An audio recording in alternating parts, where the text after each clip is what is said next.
Ladies and gentlemen, you are now listening to the Talking Nonsense About Impact Wrestling podcast. Cross the line in 3, 2, 1.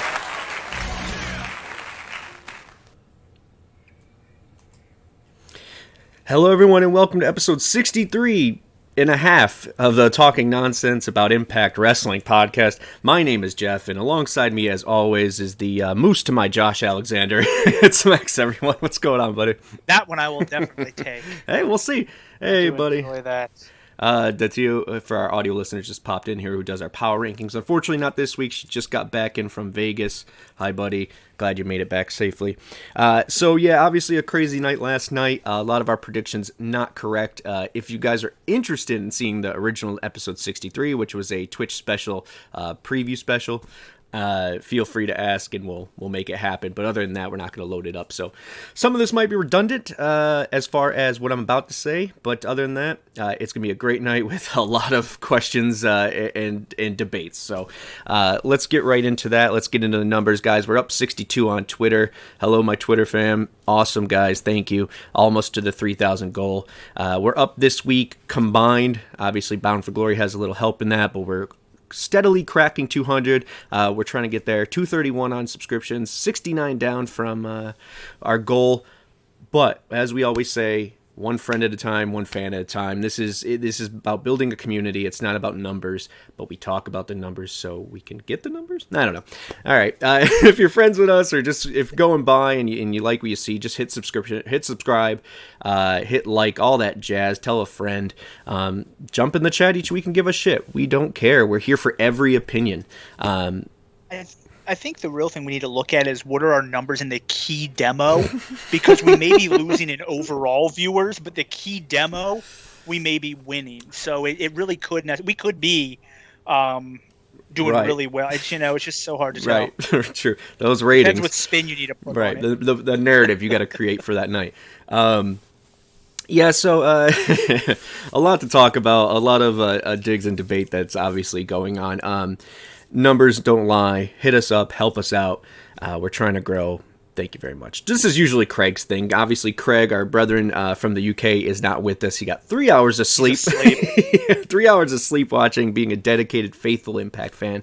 And even he didn't agree with us, or myself at least, on the ending. And we still had a civil, calm discussion about it.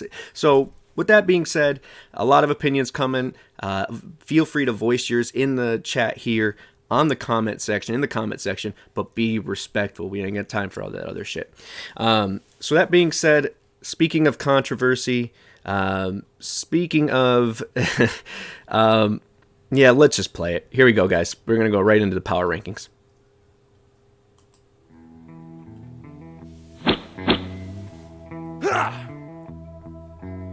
Number 10, the Virtuosa, Deonna Purrazzo. Number 9, Reunited, Heath and Uncle Rhino. Number 8, Mr. Mayhem, Steve Macklin. Number 7, Inaugural DMC, Jordan Grace. Number 6, new Knockouts Champion, Mickie James. Number 5, still Tag Team Champions, the Good Brothers. Number 4, new Knockouts Tag Team Champions, the Inspiration. Number 3, new X Division Champion Trey Miguel. Number 2, new World Champion Moose. And number 1, former World Champion Josh Alexander.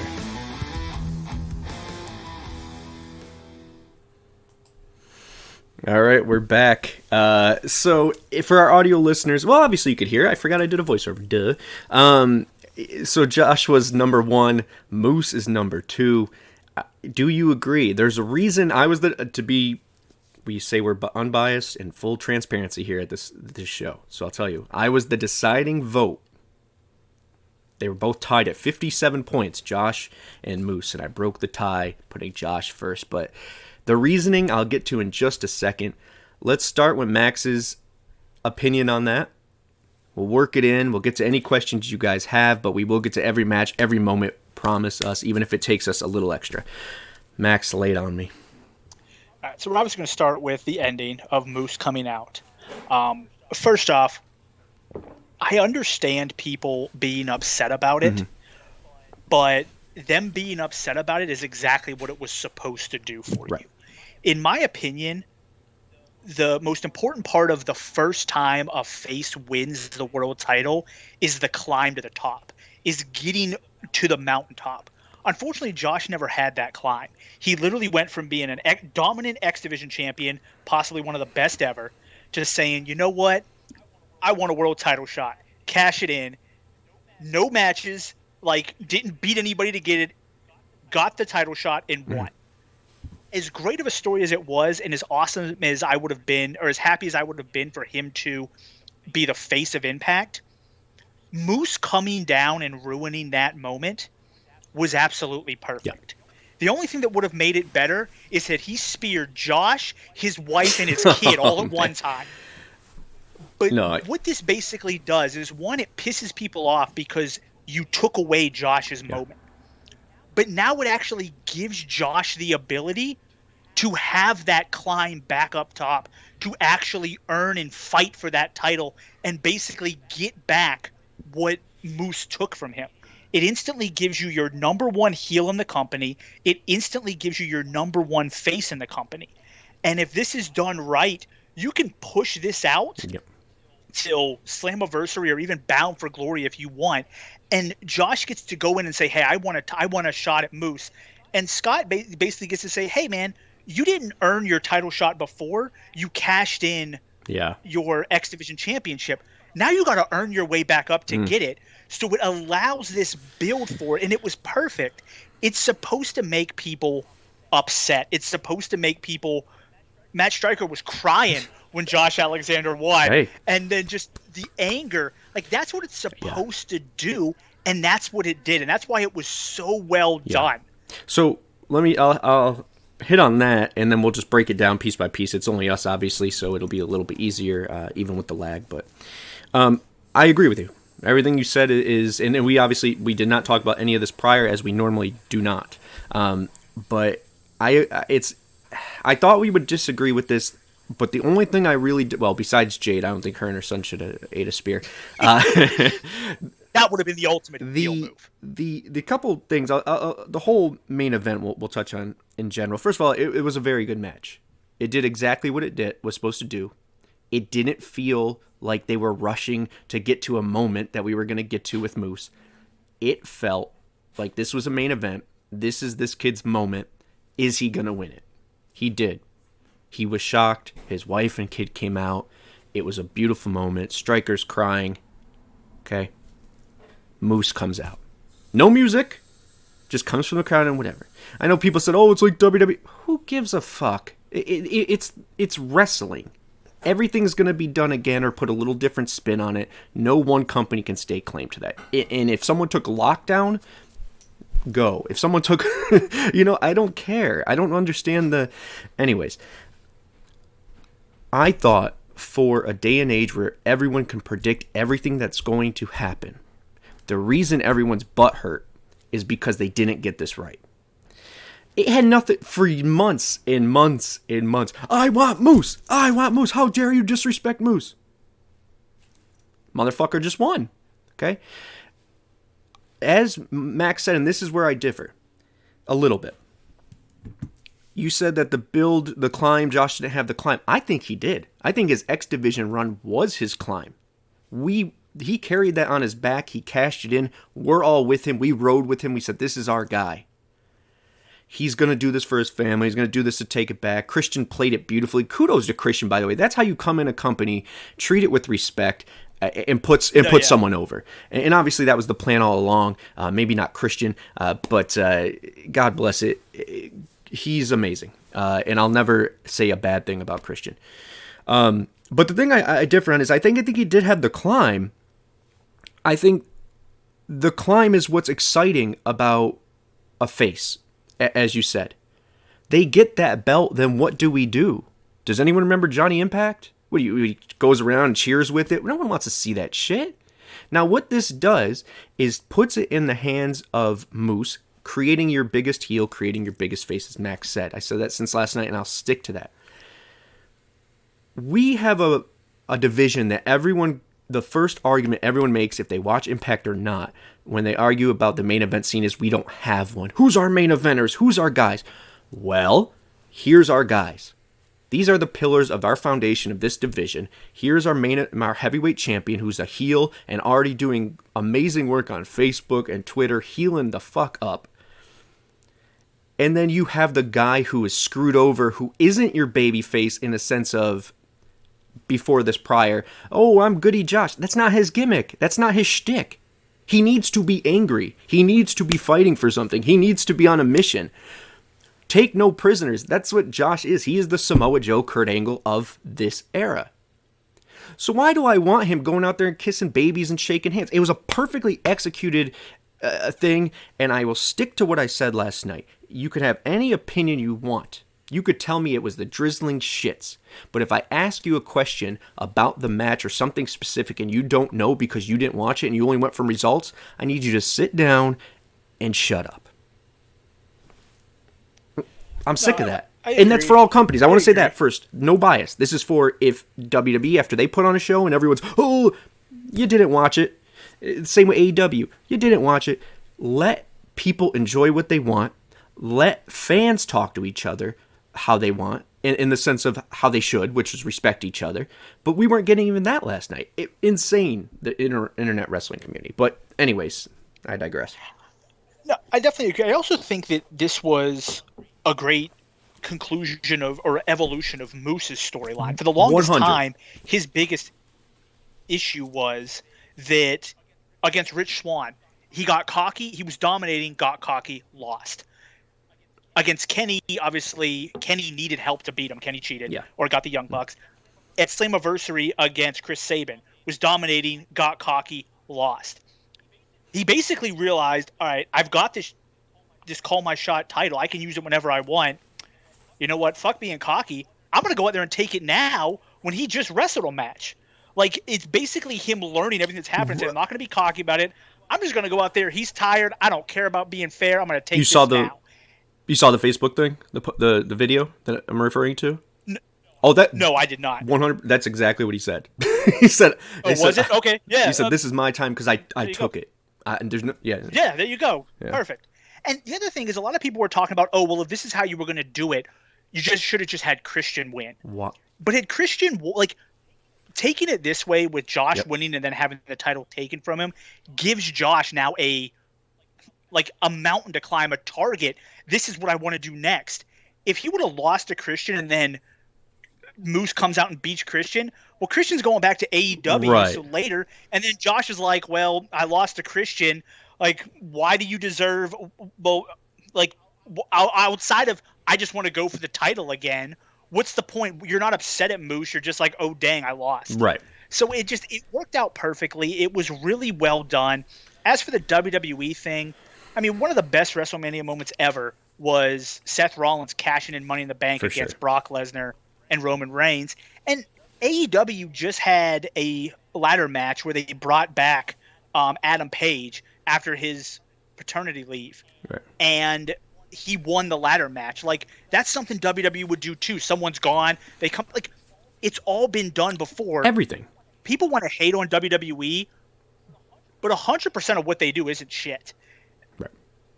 They hit at certain points, and looking at what they've done that's successful and saying we're going to do that it's smart business. It's also, would you say that it's hard that I think people only go back in an age where we have Google and the accessibility just to type in something, go on an app and watch the history. So many people just go from one thing and insinuate that it means without knowing the history. And yes, you could say Money in the Bank is a WWE thing, which it is. And even though we had Feast or Fire, I think, around the same time. But if it's been around for so long, someone has to like it. As far as the cashing in thing, it had to have a starting point where people dug it. And it still means something. If you say it out loud, people know what you're talking about. So, and that's the thing I think happens here. It's just a jumbled mess of people, of different people that like different TV shows that are arguing over nothing. And if you didn't like it and you're a fan, I don't think you're supposed to. Moose isn't supposed to get cheers, man. He's a heel. Yeah. And, you know, I said, I saw, my biggest concern is I saw a lot of people with the terms, and I wrote down, from what I heard. The JD guy who everyone jerks off. Mark Madden. From what I didn't watch it, but from what I heard. Like, okay. Who are you hearing this from? Who, you know, there are people who dislike it. Don't get me wrong. I saw that. I had conversations with them. They're in our chat group. I get it. I respect your opinion. But if you're just going to say from what I heard, eat shit, man. I don't got time. I agree. Yeah. The cashing it in right after, though, is if you're thinking about, like, realistically, as a heel, that's when you're going to cash it in, is right after someone just went through a hard match. You're not going to cash in after they just won in a 30-second squash. Like, you want them to be tired. You want them to be beat up and like, yep, he just wrestled Christian. Let me do it now. Right. Like, this is the smartest time ever. Well, like, here's another thing. If Josh didn't win and then Moose did that, right? And Josh lost to Christian, that stops his momentum. That stops. This is the beginning of his momentum. He didn't, you know, and maybe you agree with that because I'm saying the same thing just in a different way. So I guess you're right. We don't disagree.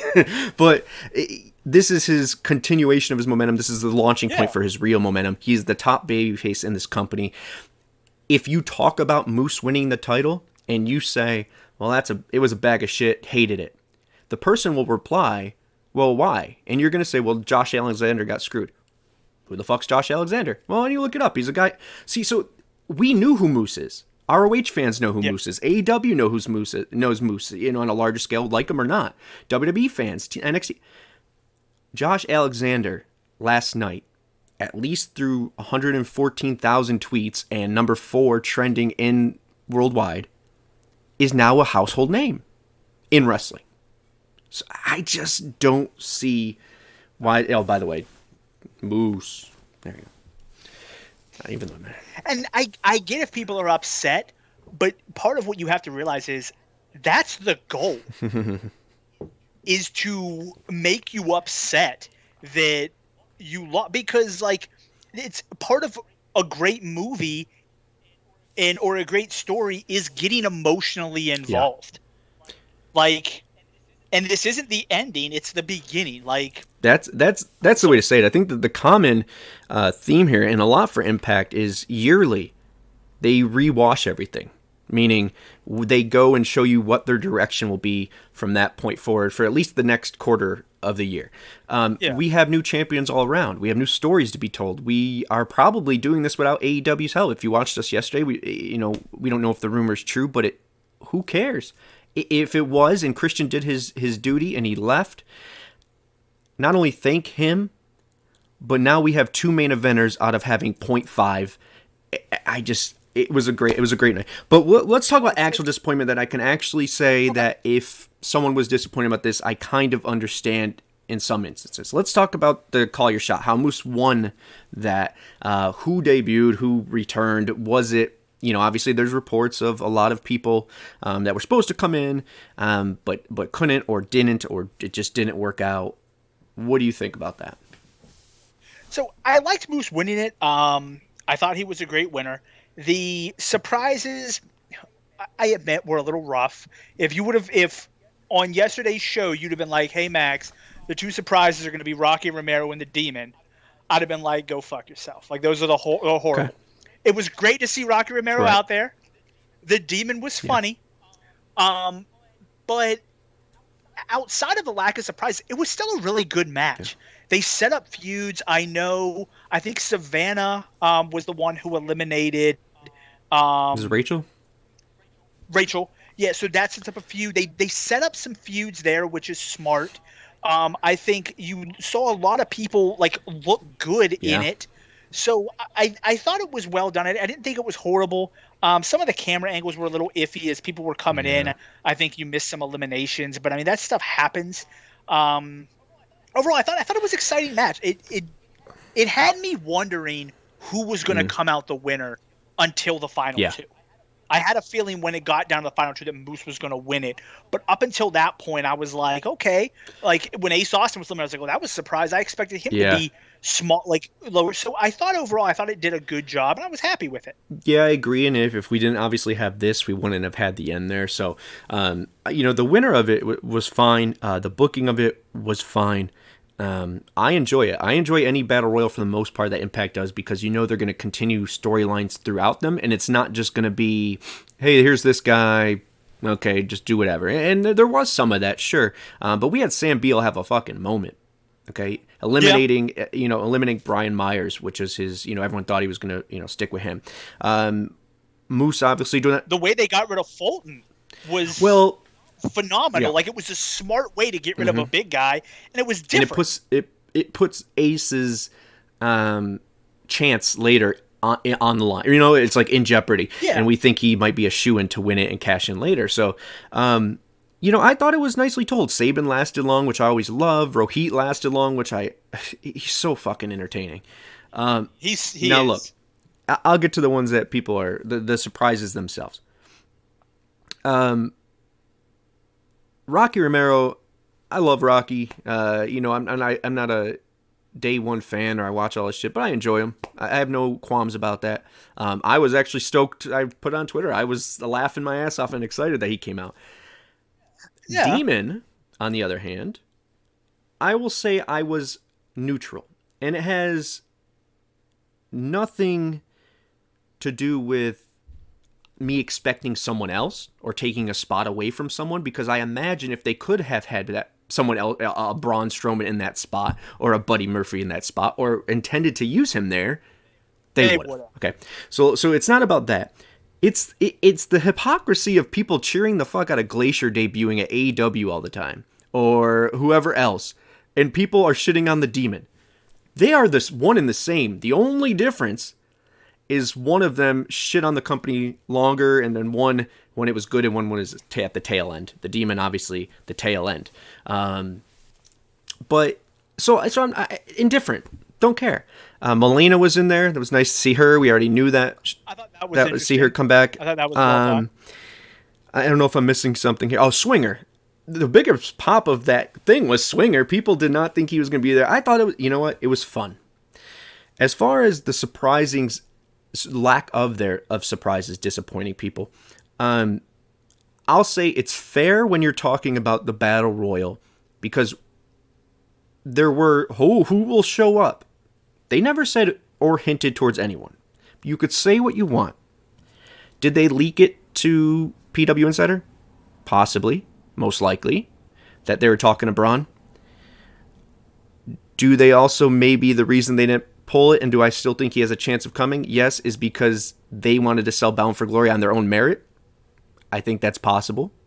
Because now what they're doing is, say you do have Bray and Braun and all the, Braun and Buddy and all these people signed. Spread them out. The people are already talking about this. You were trending number 4. Let's trend Turning Point. Let's trend the next. So let's see. I'm going to wait on that. But the people that we could have insinuated, there's a lot of low-key talk. I saw through all the package videos. So there's a lot of little things that we could have expected, or that they hinted at, or, I think even Josh said trouble on the last BTI. So there's little things like that. But if you're getting butthurt over Braun Strowman not appearing after they never advertised Braun Strowman. One time, our EVP was at a baseball game on his day off, drunkenly said something, and once again, it doesn't mean it's not going to happen. Yeah. Okay. So I just want to finish with that really quick, as far as the other thing, and then if Impact never says it on their that's what you have to understand. Their social media, their television, their app, their website, unless Impact says it, they are not advertising it. And to the 10,000, 15,000, 20,000 people who read the sheets, fuck off. Who cares? I think another thing to think about is, if those people debut, Braun Strowman, Bray Wyatt, Buddy Murphy, whatever, maybe not talent-wise, but like household name-wise, they're the biggest people in that battle royal. Sure. Which means if they don't win, that's going to, like, this isn't like Fair. AJ Styles showing up in Royal Right. Rumble. AJ Styles is huge, but Roman Reigns is a bigger name to the general world than AJ Styles was at the time. So you can have those big surprises. They get eliminated, not a big deal. With Impact, if you bring out Braun Strowman and he doesn't win, people are going to be like, why the fuck Right. did you waste Braun Strowman's debut on a battle royal that he lost in? Well, So I think I'm fine with that. The Demon, I mean, the guy is currently, by the way, the strength and conditioning coach for the Chicago yeah, Dale White Sox. Tolbert, whatever. Like, so I mean, Torborg. this isn't like Goldberg who's been sitting at home doing nothing for the past 20 years, and all of a sudden gets brought back. Was it great? No. Was it an interesting throwback? Yes. Is it fun to say that they had people from AAA, AEW, New Japan, WCW, all in one? Sure. Yeah, yeah. But I mean, it was. It is what it is. Yeah. We're very limited time, so I do want to get your opinion because we're talking about someone showing up and not winning when they're a big name. Let's talk about them doing so. Debut, the Inspiration come out, the hot girl lip syncs, the Inspiration come out. In the ring, much better match than I thought, and that's not putting Decay or them down. The odds are not in your favor. One, the Inspiration needed more time. In the ring, we all can admit that. They can admit that. They said that, and they looked a little bit better. DK and them never faced each other, so there's a lot of not ego. What up, Jesus Christ? Nerves. There's a lot of things that play into this match being more than likely bad, and I thought it was good to a little bit above. I was pleasantly surprised. The storytelling in there, the laughs that the Inspiration get from they are stars. Okay, I said yesterday I wanted Decay to win just because I said Influence would win, but Decay I wanted to win just because I think they need the belts obviously more than the Inspiration. But what it put into focus for me is that they're not fucking around with the Inspiration. There's a reason they didn't talk about their contracts. There's a reason they won last night on day one. They are going to break ODB and Eric Young's record. They are going to hold that thing for over a year. I firmly believe that. I hope you so. erase what you could say, and I love ODB and I love Eric Young, but you erase what is a skid mark on that title lineage, and you give it to these girls who are insanely popular.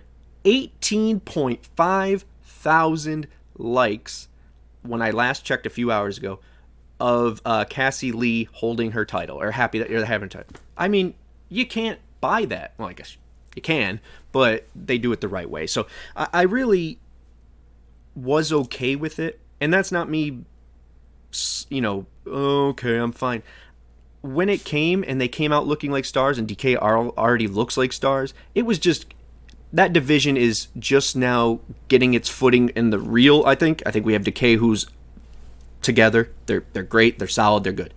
You have the Inspiration who's now the lead of that. The Influence, there's a lot of, well, I don't think Savannah and Tasha are going to go for that. I like what they're doing there. I know I'm missing people. Jordan and so there's group. Rachel, or yeah. There's more. Undead Brides. It depends on how they put them together. But it would be nice to see Deonna go for it with somebody. I think that would be cool. So they gave them the belts. I think they still have a way to go. But there was a lot of positive stuff in there. A lot of it could have been nerves or overexcitement, but I thought it was a good match. Ballsy to start it off right from the get. You let Inspiration come out from the get. That's pretty. That's a statement match. I really enjoyed that. The song is awesome. Yeah. It's catchy. They're catchy. Max, I know you want to say what you're about. The only thing Max did tell me, and I'm about to let him say it, and I'm very surprised because they came out looking like they were doing an homage to your favorite Johnsons with their suits. So I was, but say what you don't like their gear. That's the big. Their gear was horrible. I got excited when they came out. I was like, oh, it's the Johnson. It wasn't the Johnsons. No, their gear was horrible. That was my only issue with them. Mostly because the stuff they wore in WWE was super bright, yeah. And I expected them to just come out in something bright. The gear, not a big fan of it. Outside of that, though, I agree. Their gimmick, it's the same thing as what they wore in the WWE. They did their whole icon, like the little poses. That's good. They're stars.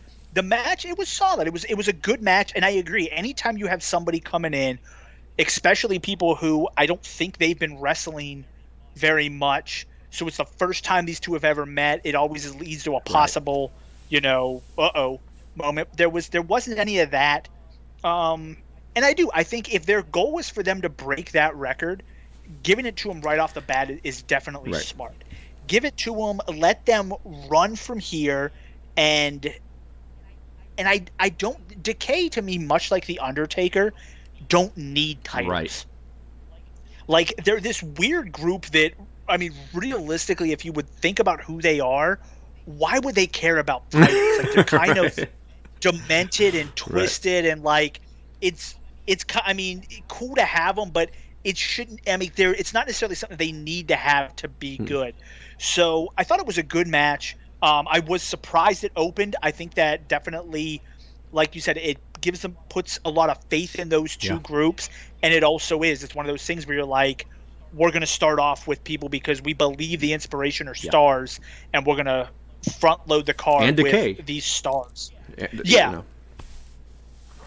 Yeah, I think it was better than expected from a lot of people. A lot of the negative talk that was online prior to it, I don't see much of that. It was a great moment. If it was predictable, it was predictable. So be it. At the end of the day, if you want to get down to the kayfabe and markiness of it, the Inspiration have been a tag team longer than Decay has been a tag team. And predictable isn't always bad. Everybody knows Adam Page is going to beat Kenny Omega. Like, when it happens, no one's going to be like, saw that coming. It's just funny that we live in a world, like, I know it's obviously a written show, but I just never have gotten so upset if what I wanted to come, my team lost to the point where I never watch my team again. Does that make sense? Like, okay, well, my person didn't win, that should have won the title, according to me. Like, I just don't get that vibe, that energy. I knew the Avengers were going to beat Thanos at the end, but I didn't get up. I saw that coming. Well, we kind of mentioned Jordan in the brief little thing when I was trying to ramble off some tag teams, but let's get into that. The DCM, or DMC, excuse me. She is the first digital media champion. The DMC, what's your thoughts on that? She's a great representative first. What's your thoughts? Well, the name is slowly growing on me. I want to point out that first. And I think she's the perfect person. She has a good footprint on Twitter. Like, it's something, like, she's excited about it. So I think that giving a woman it right off the bat and saying, hey, this is going to be an intergender title, anybody can win it, and the first person we're going to give it to is Jordan, I think kind of cements that thought process of, anybody can win this, and you should expect the possibility of anybody winning this. So I think that was really well done. It was a good match. I thought everybody looked good in it. I will say I was surprised after she won when, like, Moose came walking back there to see the absolute size difference between her and Moose. I was like, holy crap. Like, Moose is a fucking giant. That segment, like, Morrissey. That was probably the craziest thing about it. But no, I think she was a great first person to hold it, and I think she's going to elevate it with the stuff she'll do through social media with it. And that's the thing, is a lot of people wanted Skylar or Steve. I get that. You have your person. I liked everyone here. I wanted to ban Matt if anyone won. Maybe Madison, only because she was a replacement and she shouldn't have, but they could have made that a storyline. If it wasn't Tenille, and I said from the get, Tenille was my choice. You pick the person with the most popular social media account, and you give it to that person. And I said this yesterday, but if Jordan Grace tweet comes out and it pops up on my phone right now, even though I love this show, I will probably go look at it. because it's attention everything she does is about documenting her gains, her everything she's doing outside of wrestling and in wrestling. And I dig that. And it also is this, and it's the same, I'm going to use this as a segue to talk about Deonna and Mickie. It's the same I'm going to say about that matchup. You can give it to a Skylar, a Steve, a Ba, well, Chelsea's won a title. Any of the guys. You could have given it to any of the guys, and it would have been great. It's a launching pad for them. Good. Awesome. But if you give it to Jordan, Not only do you make the statement Max is talking about, that you're talking about, you're also giving it to a woman who you can seriously say, oh, she could beat his ass. The imagination will rise. And she looked, her offense in that match was explosive. It was heavy. Yeah. She was lifting people. Good shit, man. And if she loses to a guy or she loses to a girl, doesn't matter, that person is elevated because they beat Jordynne Grace, the first Triple Crown knockout champion in company history. Spoiler, I gave away the question in the beginning. But she is the first Triple Crown knockout. There's something to be said with that. Now, it's the same with Mickie and Deonna, and I'm going to say my point, and I'll let you have there. I love both of them. Obviously chose Deonna thinking she was going to win. Kind of, the match was great. So, and, even with her purple Pope outfit, I was still on Deonna's side. I said, Deonna's going to win. I know people didn't like it. I thought it was totally heel. It was great. But I didn't want Mickie to win. I love Deonna, okay? But once again, we need that division to be built up. She has run through everybody. We don't want her to become Goldberg, where it's stale and the same, and she always retains. We know she's great. She doesn't need that title. I'd rather see something new from Deonna where she's crazy and just wants something back or wants to go out for the knockouts because she doesn't need that title. Look, yeah, it shook me too. Mickie winning wasn't expected for me. But she's a former Knockouts champion. She's a veteran. They told the story beautifully in the ring and outside the ring, including the commentators. Props to Striker all night, man. Selling everything with heart and conviction. But now what you do is Deonna can't be, and this is the only way I'll take it back, Deonna cannot be the one that takes it away from Mickie. The person Mickie drops it to has to be a Mercedes Martinez, a Masha, someone who's upcoming and new. So now that person is automatically the formidable rival of Deonna Purrazzo, who currently you all say has none. You need Mickie to be that. It will be harder to build a talent to being a formidable opponent for Deonna and challenge her and win than it will be easy to have them beat Mickie and move on to being the Knockouts champion, beat a legend, have a lot to talk about on their resume when prior they did not. So, one, I love Deonna's outfit. I actually like that outfit look on her. She's worn it before, like that style. I think it looks good on her. But I like the purple. I thought it was good. And I agree. Initially, when she first lost, I was like, oh, man, that sucks. I really wanted her to break the record. But you're right. When you think about it, she'd gone through everyone. Which means I want to say she was 34 days away from breaking the record, which means that if she breaks it at that point, the next big pay-per-view is in January. She loses it then, and then what? Now you set up a match with Mickie, and a whole list of people can go back for it, and you refresh those, and eventually whoever beats her, then, like you said, that's a new match for Deonna. So it does freshen things up a bit. I think it just kind of depends on how they work it. I trust Impact in their storytelling. But I agree. It really did freshen up that division because it was, as much as I liked Deonna, it was getting stale watching her run through everyone. Right. So I think it was one of those things to where it's kind of like this, oh, crap. But in the long run, it's going to end up being a better option than her breaking it, and then you're like, what do you do now? Because now she was 34 days away from breaking it.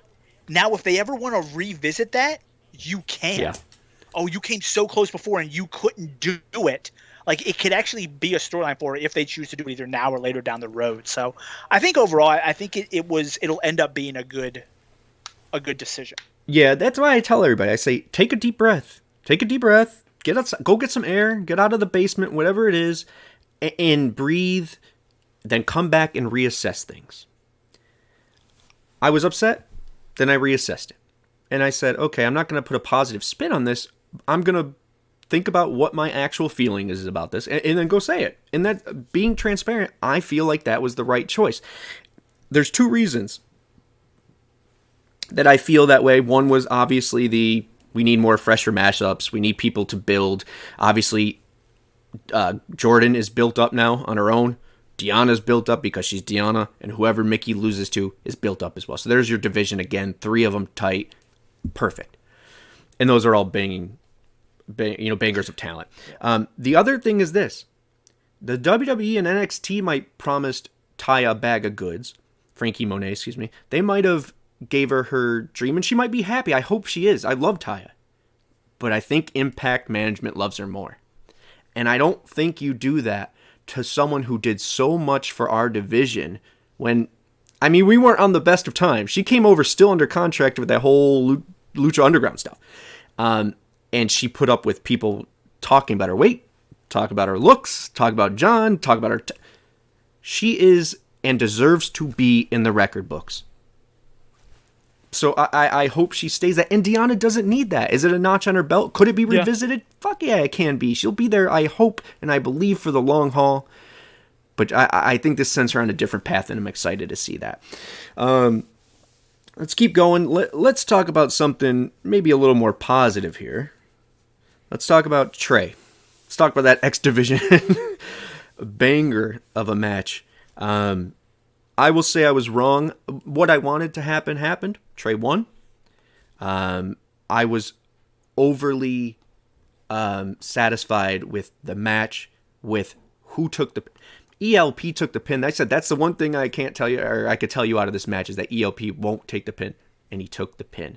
That dude has won me over as a fan, not only for that, and I'm sure it wasn't his choice, but for that and not complaining about it, 1. 2, going out there having a banger of a match when you know you're going to lose and you're just going to piss off maybe next time, or just go back to New Japan. Kudos to him. Good shit. Loved everything he did. His vibe and his swag. It's just really cool stuff. I really dig it. And his entrance, though, the thing that gives me hope that he might be sticking around, that entrance seemed a little bit more grand than his normal. So we'll see. Macklin. Man. If you did not believe in Steve Macklin, you do now. And if you don't, you weren't watching. This dude did exactly what his character would do. He didn't care about his body. He didn't care about anything. He's not X Division. He just wants to put you down so he can pin you and win. Okay? When he got hit in the back a lot of the times, or he get punched, he looked annoyed. I fucking love that. That is telling and selling. Storytelling and selling. He is just a beast, and getting punched by a Trey ELP just phased him, yeah, but he was just more annoyed with that it's breaking his momentum, and he has to address that person, and then beats them up.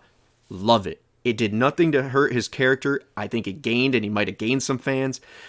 Those dives to the outside, or the crazy spear, whatever that was, to the outside when Trey was hit. Dude, great stuff. And then homie Trey, man. Good for him. Well-deserved. I think this is his time to carry it for a long time. He's the perfect person to keep the mantle going. And I'm glad he's finally finding himself. The entrance was what I picture when I see Trey, with the spray paint and all that and the cool gear. It's Trey's time. But I'm very, very impressed with all 3 guys. Or am. So, this was my favorite match on the card. I think all 3 of these guys are amazing. My only issue is Trey coming out wearing gold when he's going to win the title. A lot of people did. But I know, trust me. But still, whatever. But outside of that, no. Macklin was amazing. Yeah. Like he is an X Division wrestler, but he's the X Division wrestler like Joe was an X Division wrestler. Like he was great. El Phantasma was phenomenal. I would love for him to come back and continue to stay in the club. Impact. I thought he was amazing. I just thought overall it was everything that you want from an X Division match, and there were points where you thought each person might end up winning. Yes. And I do think that Trey was the correct choice. I think that it's interesting because I wanted to hold the X Division title for a while, but at the same time I also wanted to be I'm completely fine with the X Division turning over more regularly because of the type of champion it is. So I think this is a great starting point for him.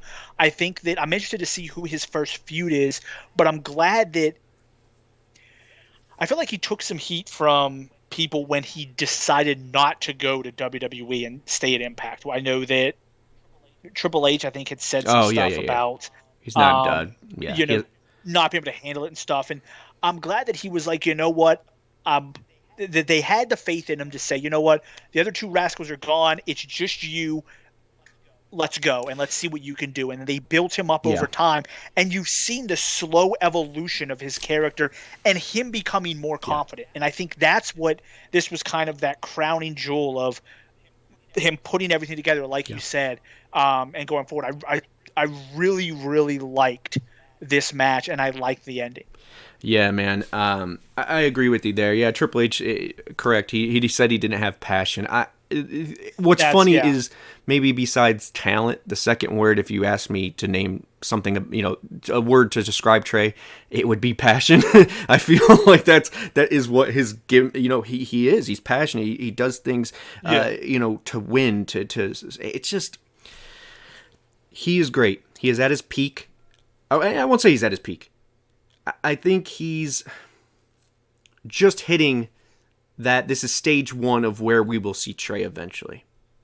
I firmly believe that. I think he was their choice from the get out of the three guys as being the singles. He didn't go. And, I love the Rascals. I have no hard feelings for them. I just wish they were treated better. So I'm glad Trey's. I won't get into all that, but I will say this: I'm happy he stayed. I'm happy Impact stuck with him as well. The cup thing, by the way, him wearing the cup was great. That was just such storytelling. Yeah, it really was great. All right, let's go to something. We'll stick with the BC here, as they said. I know I was texted you. Probably rolling your eyes. It said the Bullet Club on the thing, but we had the Bullet Club and FinJuice unsuccessfully challenging the Good Brothers. I know you already said your favorite match of the night. I'm gonna tell you my least favorite match of the night. It was this. I was not a big fan of the tag title three-way. I know, there's a lot that goes into it, especially with what maybe the plans were. But at the same time, these are 6 talents that all wrestle for New Japan. Not Chris Bay technically, and Hikuleo is a little bit younger. I get that. But this was the one I was a little bit. I could go pee now, unfortunately, and it wasn't the excitement. I was excited for it. It just didn't deliver in my eyes. I mean, I agree. It wasn't my least favorite match. I will say a couple things I enjoyed. I enjoyed Juice Robinson coming out looking like Macho Man Randy Savage with the hair. Yeah. I thought that was good. I find it funny that Bullet Club uses that Bullet Club theme, and the voice on that Bullet Club theme is Carl Anderson. I find it humorous that you're going against. I thought that was funny. I find it funny that the whoop whoop everyone does is made by Marty Scurll. So, but I thought the ending where Anderson just barely taps him, I thought that was really well done. Yeah. Like that was a great way to end it and a great way to do everything. But I agree, the match. I mean, it was good, but it's kind of one of those things where I wasn't sure. I said before, I was like Mickie James, but I'll see what happens. Yeah. With this, I'm kind of like, really, where do you go from here? Because when they were sitting up at the ramp, I was like, okay, is someone going to come down and attack them? No. Because if the partnership between AEW and Impact is really done, and they no longer show up with Kenny Omega, it would have been the perfect time for them to lose the belts and him be like, yeah, I'm done with you guys. You don't have the belts anymore. You're not elite. See, I think the opposite. I think it's better they kept it. So this could be, unfortunately, and I don't want to call it this, I mean it with respect, a filler match. Tag titles are defended successfully. Now from this new launching point forward, where we're obviously changing television and doing bigger things and different things, let's have them reestablish themselves as the dominant tag team champions. And that might have been it, but I would have much preferred them losing the titles and then say, you know what? We got cocky, we got arrogant, we got out of our groove. Now let's get them back and climb back up. I would have much rather. I think for the characters, they're not able to break. To me, that breaks their character. Maybe not, because they're supposed to be. We don't give a shit. we're here for the money and whatever. They don't lose focus. But I mean, they could have used that. The one thing I would have loved Beta and Beta win it, be the second of that crop to win a second title between Ace Bay and him, or Ace Trey and him, excuse me. But it didn't happen. I do want to say, as a fellow tooth gappy person on the same one, nonetheless, Chris Bay, when I saw that he got his teeth done, I said, that dude's winning the title.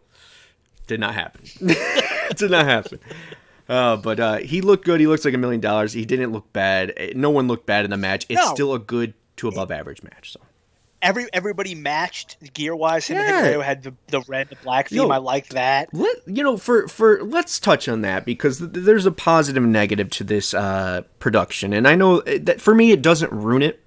Not being mic'd up well or not lit well doesn't ruin the overall how great what happens in that ring or storytelling is. At the same time, we're getting to a point where Impact is doing a lot of things right, has a lot of momentum. These are the things we need to touch on. The crowd wasn't mic'd up great. If you listen to people's, things, and I know when you put layers of stuff on audio, I've worked with shit, I know. But that aside, there's no reason an ROH or a MLW or a GCW or whoever else can accomplish better production in the sense of lighting, sound, blackouts. They need a general upgrade of equipment. I would think and hope that whoever we do a partnership with or a distribution deal would come in and say, hey, you guys, we love the product. Here are the changes, this, and this. We would like to see, but also you need an upgrade. We can't have this quality of product on our television. Agree. So it's going to iron itself out. I remember, this is how old of a head I am. I remember when people would shit on us online because we didn't jump to HD cameras yet, and WWE was there about 6 months prior with them. So that's how digital age. So we're a little behind. We never had the budget to not be behind, but we're paying our wrestlers. we're putting on great shows. But now we have to do that little extra. And that little extra is that spit shine. And that lighting and that sound was the drizzling shits. I definitely agree with the lighting. It was lit better when we were there for Slammiversary than Bound for Glory was. Like maybe it's just because they're used to that stage and they just know how to light it. So, I agree. Like, you kind of have to get used to that. Some of the camera cuts were a little meh, which obviously when you're going live. Yeah. So, the thing with the lighting, if you go, you were there, Max, in Nashville. Yeah. It's a soundstage. It's set up to accommodate acoustics. The lighting's already there. So. Correct. That's what I'm saying. Like, they know how to light it. But I mean, if you're going to start traveling and stuff, you need to get that stuff together. Yeah. So, but we'll see. I mean, the one thing I see in the chat group, you guys were loud. Every home Christine video she put up there, or you sent us, or whoever else, it was loud. The crowd was loud. You could hear the chant still making its way through there. It just wasn't picked up right. And for this to be the constant conversation, that I do have a problem with it and whatever. So we only have one more match, and then we could kind of talk about our favorites and this and that. We got 7 minutes. We'll talk about it quickly. Heath and Rhino. Rhino comes out a few minutes into the match. Is he going to do it? Definitely didn't run to the ring. Don't think he could, but thoughts? So this was my least favorite match. I figured as much for you. And I want to point some stuff out. So we had talked previously, or you have talked previously, how if I was Heath and you turned on me, and how you thought that he should have turned on Rhino. I want to let you know something. If I got jumped by people and you sided with them, cool, man. I understand. Sometimes people make decisions like that. But if I come back and I'm like, hey, man, let's do this. Let's fight back. And I walk out there alone and your ass stays in the back for the first half of the fight, our friendship's over. And at least walk out there and at least have him up there looking like he's conflicted, trying to decide what he's going to do. Him just being in the back and all of a sudden coming out and being like, yeah, give me a tag. I'm like, bitch, what took you so long? Like, I would have preferred for him to be out there and look like he's struggling and then finally cross the line and switch, as opposed to just not be out there. Let me hit that real quick. because that's what he said. Because I think the silver lining of that, them getting together and that happening that way, and then Gia Miller asking Heath about that backstage and him just blowing it off, oh, it's okay, a couple minutes. Why did they have to reiterate that? Why did they have to show that they were together again? I think over the course of these tapings, Heath turns heel. If I'm wrong, I'm wrong. Maybe. But I think you're right. I think, one, I've always said it, and what Max was touching on was, I kept saying that Heath should join VBD. Well, why? They took him out. Well, no. They did. Yes, you're right. Sorry. But they also, then my best friend goes and joins them. Who am I more mad at? The person that took me out of my job, or the person who then in my face and doesn't answer my calls anymore, just and joins them? I'm pissed off at that guy because that's personal. Okay. So, I really thought the storytelling of this won't be known until later. I don't want to call it a filler match because I thought it was enjoyable. The parts in it, I thought, Doring's always great. There's a lot of good things with those 4 guys. I just would love for Rhino and Heath not to be together. We need tag teams, but we don't need tag teams in the sense of, well, that was in WWE, let's bring that back. I said that yesterday. We don't need another Voodoo Kin Mafia who's over the hill, and we need to force them putting back together. Now, they were good and they were established, so maybe that's a bad analogy, but, Yeah, we'll see. I like them as a tag team. I think they're better as a tag team than they are apart. I like the whole Uncle Rhino's coming home thing. I thought that was funny. But overall, it was just my meh match. Yeah. Like, I could have done without it. All right. Could have. If they removed that and gave that time to other matches, I would have been fine. Yeah. I see a lot of people saying this was okay, this was good. Besides for this, it wasn't great. What do you overall rate the show? I do want to, there's people popping in the chat, and so we started at 7. We're wrapping up a little after 8 at the very latest. Kind of hit everything. This will be up on YouTube right afterwards. I'll put it up to make it accessible, but we hit on that, and we talked about the saltiness of Josh. We've got over that, and go watch the show, go catch back up. Thank you for coming in. But Max, what do you rate the show overall? So if I'm rating it, I go letter grades. I don't do stars. I give it a B+. With the option to come back later down the line and upgrade it or downgrade it based off of how things play out. So I give it a B+. I thought that outside of Heath Rhino, I didn't think there was a bad match on the card. I think some things could have been better, but I was entertained by all of them. I thought the Moose coming in and taking that moment away was absolutely perfect and gives you a defined main heel, main face. I thought it was a really good card top to bottom. And if I ignore the fact that I had expectations that, like you said, Impact never promised us anything, never hinted at anything. I just got worked up thinking X, Y, and Z was going to happen. If I remove that, I was extremely happy with it, and I think it was a really good card. I give it a B, simply on what Hakeem's saying in there. The hype and anticipation was second to none in recent memory for a show for Impact. Bound for Glory, every match that we just went over, granted there were only 8, had a story. There wasn't one where I felt like it was thrown together. There wasn't one that I felt like was filler, and that's why I keep trying not to say that word, because everything here had a reason, a purpose. It was a good show when it came to booking for me. I give it a B+ as well. One, the surprises do hinder and I'm not talking Braun and them because once again, that was not Impact verbatim. Okay. Not that they didn't. Maybe they did pay someone to say it. I don't care. My point is they did not advertise it. So they didn't disappoint me there. The Battle Royal, yes, we could have seen different things. So that was a little whatever. I was expecting Buddy. I was expecting these people. Once again, that's my own doing. The wrestling was, for the most part, above average, if not more than that. And a lot of them, the X Division knockouts, I enjoyed the main event. I enjoyed both main event matches. And I thought it exceeded expectations. What I will say is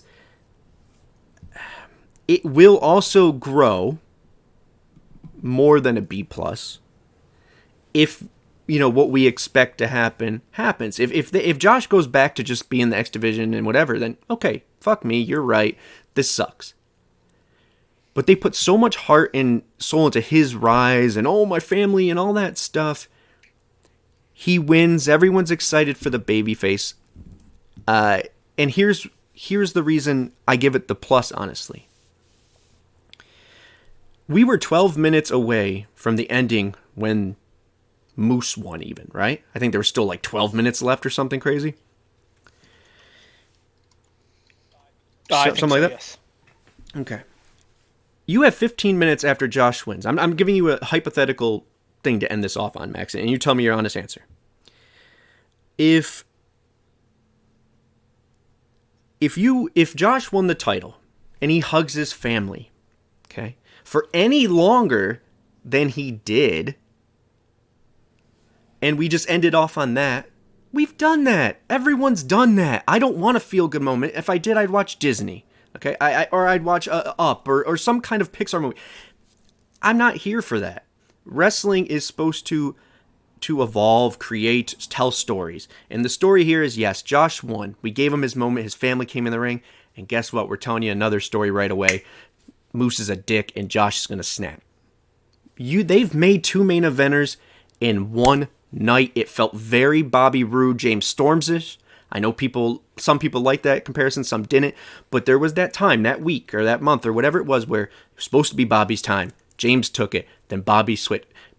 We're going to get that type of feel, and what that did was create 2 main eventers out of that. Obviously, they didn't go with that with James Storm, unfortunately, but Bobby Roode was made.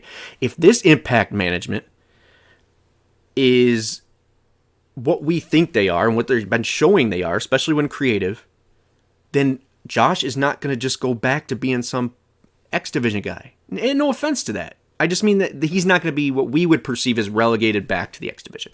He's now a top babyface that no one would want to watch a 15-minute, 5-minute celebration.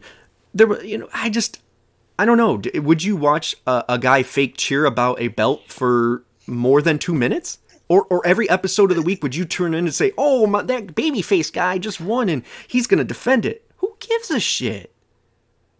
I mean, the babyface things, it's fun to have a babyface champion. Like, obviously for me, when AJ Styles is champion, I hope he never loses. I don't care what he is. Right. Face, heel, doesn't matter. For 6 years in my WWE game, he's still the champion.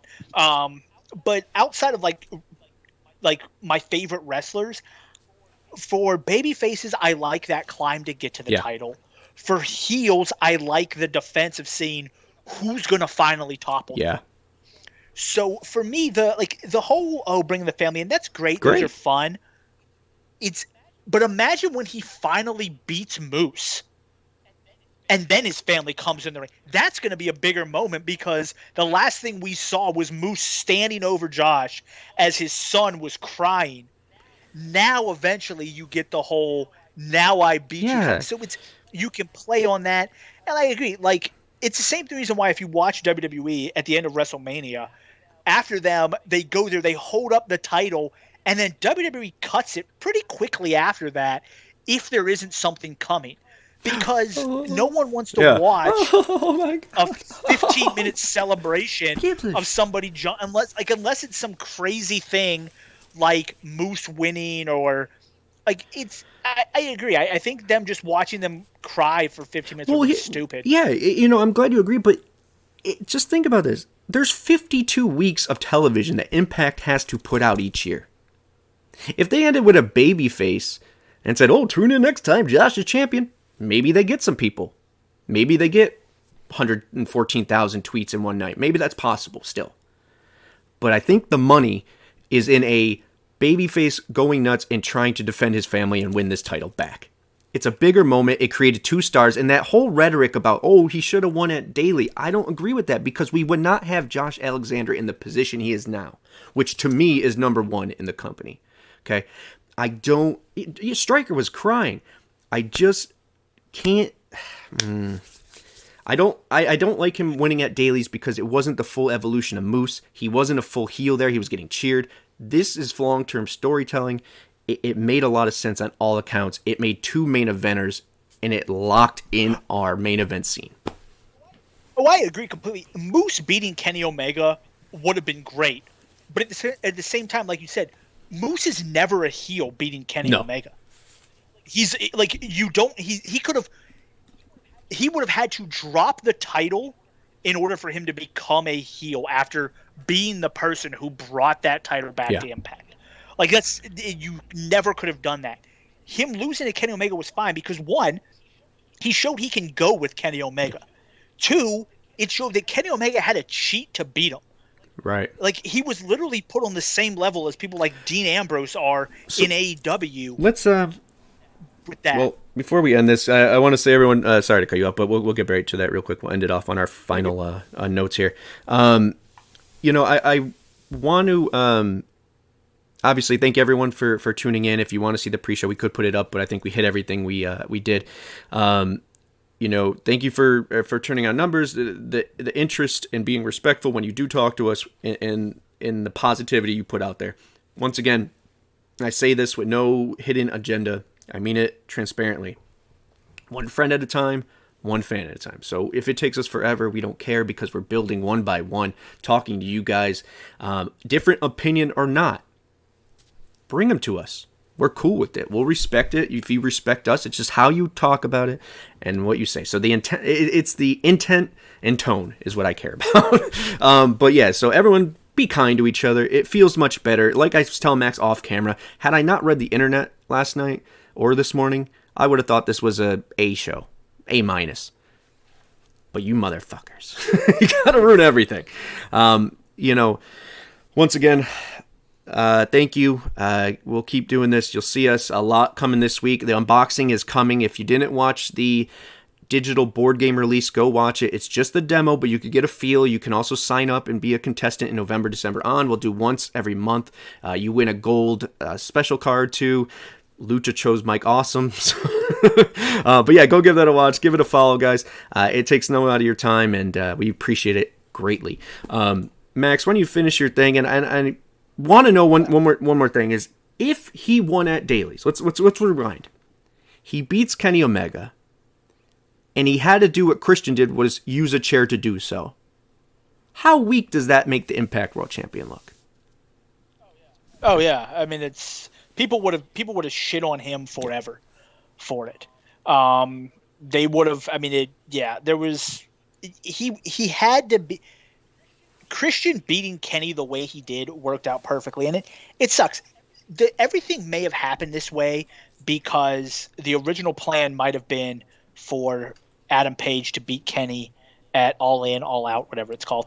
And when he was like, "Hey guys, I'm going to take some time off," they had to change things up, which meant that Kenny was still going to be champion from Bound for Glory, and they weren't willing to have him lose clean, so they had the Christian thing. That's fine, but in the end, its story works. Christian was still an Impact guy, even though he worked for AEW. Right. Him and Josh going at it as two faces with no type of animosity, just two guys saying, "Hey, let's do this," was a great storyline. Moose coming out, everything falls in perfectly for the end. It wrapped up the Christian story and started the Moose story all in one and pay-per-view. the Josh. The real thing, and the Josh. Well, I'm talking about like Josh's story with Christian was wrapped up and was started with Moose, and it leads from there. The thing I'm really interested to see is, does Moose now go with a white strap for the World Heavyweight title? That is what we will look forward to. We will tune in this Thursday. There's a lot going on. You can catch us every Saturday at 8 p.m. live on twitch.tv/TNAIW channel. Thank you, guys. We're going to leave it off. I know yesterday, for those who tuned in for the first time, got a good laugh because I threw it to the end to the Pins 90s commercial we made, and it wasn't there. But it is there this time, so we're going to play that, and then we'll see you next time, guys. Bye, everybody. Later, guys.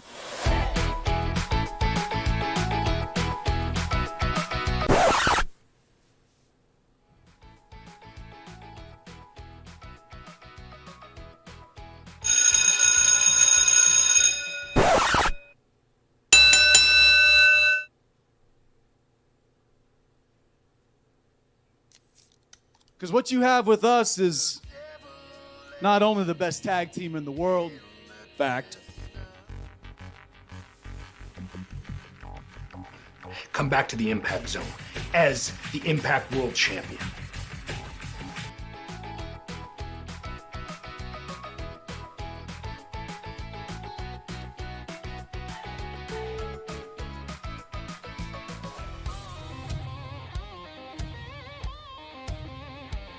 Because I'm the most professional wrestler.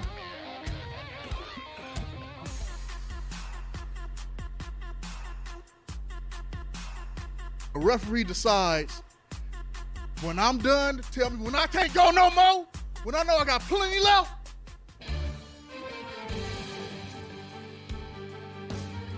I'm the virtuosa. I am the greatest technical women's wrestler in the world.